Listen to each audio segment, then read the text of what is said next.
Nippon Ishin no Kai, or Japan Innovation Party, lost the referendum for the second time yesterday, in which they proposed to abolish the city of Osaka and restructure the political system in accordance with a direction where there will be more harmony between the prefecture, Osaka prefecture and the local government.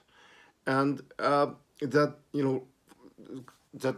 vote was really close, but it was rejected by a really slight margin. So this is the second time, and politically speaking, it will be really difficult for the Japan Innovation Party to propose a referendum again after this second defeat.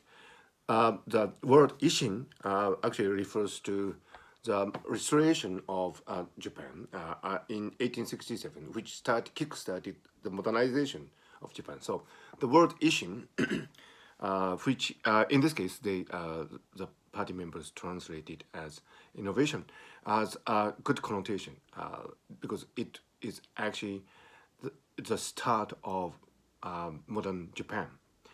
But when you think about it as a Meiji restoration or Meiji Ishin, was a well-conceived idea. I mean, at that time, Japan was just through 250 years of closing its borders, and while the Western countries were really advanced, so Japan had to play a game of catch-up, and they had to think really quickly, and they made this elaborate plan to absorb Western civilization and modernize Japan, and they did that job really well. It was a miracle at the time, I think, and these are my ancestors, so I am really grateful for these people. But when you think about how to innovate Japan and Osaka at this time, there is no model nations. I mean, look at the world now. I mean, it's not the case that the European countries or the United States has a lead over many things. I mean, actually, the powers in the world are more evenly distributed, including the uprising China.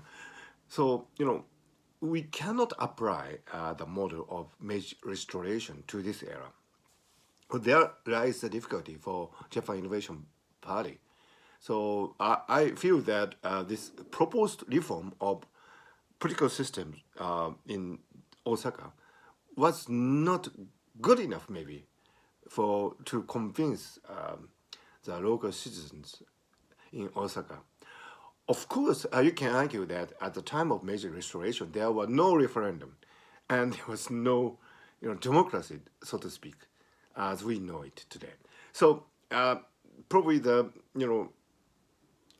protagonists of the Meiji Restoration had an easier job in bringing about these reforms. But having said that, it is true that they thought the problem really well through, and they really put a lot of energy into it, and that's why they succeeded in Meiji Restoration. I should say that the Japan Innovation Party has a lot of energy, a lot of initiatives, and so on. But probably the direction needs to be changed. They need to pivot from this direction in which they propose the abolishment of City of Osaka to some new directions. And in order to do that, I think they really need to think carefully and deeply. Otherwise, the direction will be misguided.